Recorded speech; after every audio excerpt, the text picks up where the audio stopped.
Hello students, I hope you all are doing well.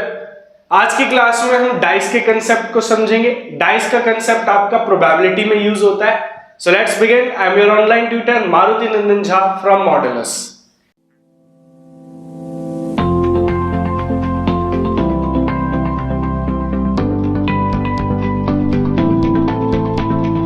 देखो, dice जो है, dice के केसेस को अगर हम समझे तो डाइस जो नॉर्मल जो हम लूडो वूडो जो खेलते हैं, सांप सीढ़ी का गेम हो गया, स्नेक एंड लैडर, उसमें जो हम डाइस यूज करते हैं उसी के क्वेश्चंस आपके एग्जाम्स में पूछे जाते हैं प्रोबेबिलिटी को लेके भी।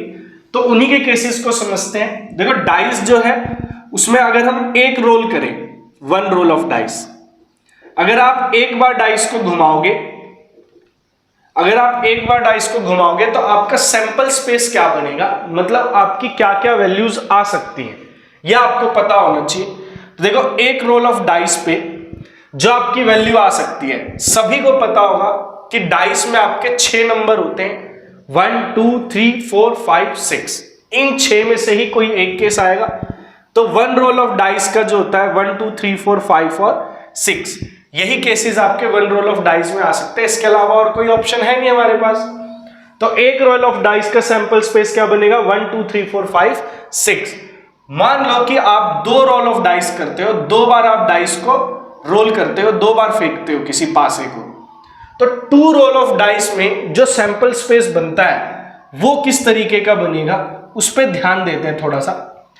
देखो, 2 रोल मतलब मैं 2 डाइस को, एक डाइस को एक एक करके 2 बार फेंकूं या 2 डाइस को एक साथ फेंकूं, दोनों का मतलब एक ही होता है। ठीक, कई बार बच्चे कंफ्यूज हो जाते हैं कि एक डाइस को 2 बार फेंक दिया, अब क्या सैंपल स्पेस बनेगा। तो मतलब वही है, चाहे आप एक डाइस को 2 बार फेंको या 2 डाइस को एक बार फेंको, दोनों का मतलब एक ही होता है। तो क्या क्या चीजें आ सकती हैं, मान लो एक डाइस में एक आया, दूसरे में भी एक आ गया। मान लो एक डाइस में एक आया, दूसरे में 2 आ गया, एक में एक आया, दूसरे में 3, एक 4, एक 5 या एक 6। ये केसेस तो इसके बन गए, 1 के बन गए। ठीक है, इसके अलावा मान लो यही सेम चीज 1 के अलावा 2 के भी साथ बन सकती है। 2 1 2 2 2 3 2 4 2 5 और 2 6 पे भी बन सकती है। सेम चीजें आपकी 3 के लिए भी बन जाएंगी, 3 1 3 2 3 3 3 4 3 5 और 3 6। सेम चीज आपकी 4 के लिए बनेगी, 4 1 4 2 4 3 4 4 4 5 और 4 6। यही सेम चीज 5 के लिए भी बन जाएगी, तो 5 1 5 2 5 3 5 4 5 5 5 6। और यही सेम चीज आपकी 6 के लिए भी बनेगी। सीक्वेंस वही बनेगा, 6 1 6 2 6 3 6 4 6 5 और 6 6।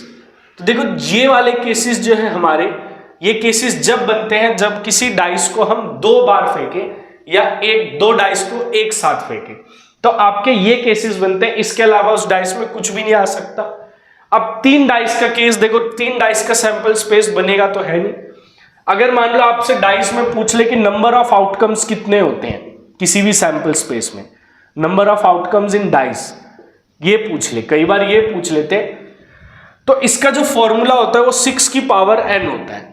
नंबर ऑफ आउटकम्स जो होते हैं डाइस में कितने आएंगे, वो 6 की पावर n से पता चलता है। मतलब मान लो मैंने एक बार डाइस को फेंका तो क्या क्या चीजें आ सकती है, 2 बार डाइस को फेंका तो कितनी चीजें आ सकती है, 3 बार डाइस को फेंका तो कितनी चीजें आ सकती है।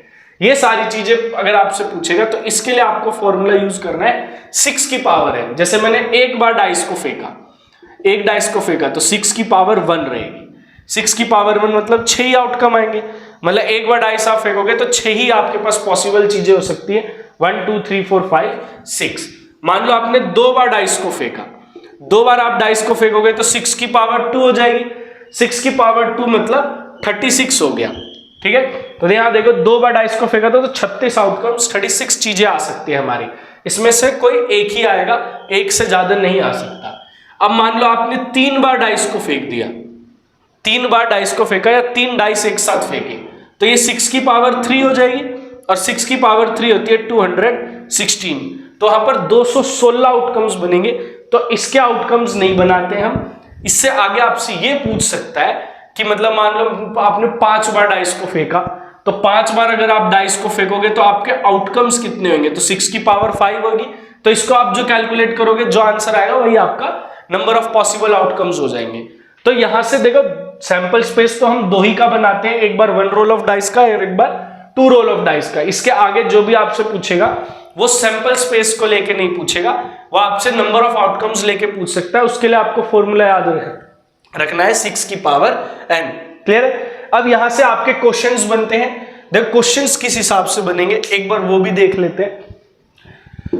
मान लो मैंने आपसे पूछा कि आपने एक बार डाइस को रोल किया है, अ डाइस इज रोल्ड 1 टाइम, एक डाइस को मैंने एक बार रोल किया है, एक बार रोल किया है, तो फाइंड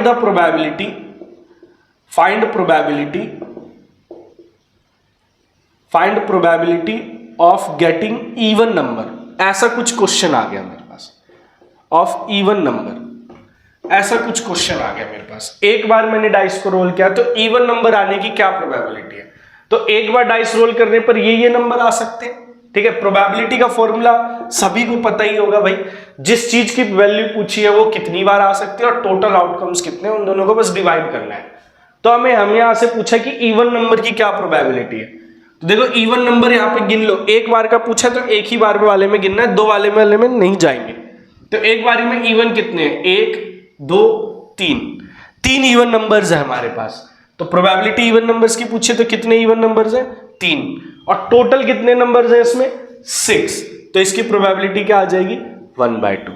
क्लियर है? ऐसे ही मान लो आपसे प्राइम नंबर की प्रोबेबिलिटी पूछता, प्राइम नंबर मतलब जो खाली अपने टेबल में आते हैं। तो ऐसे कितने नंबर है हमारे पास यहाँ पे, तो 2 3 और 4 नहीं 5, 2 3 और 5, ये 3 नंबर आपके पास प्राइम नंबर है। तो प्राइम नंबर कितने हैं, 3, टोटल नंबर कितने हैं, 6, तो कट के आंसर क्या आएगा, 1/2।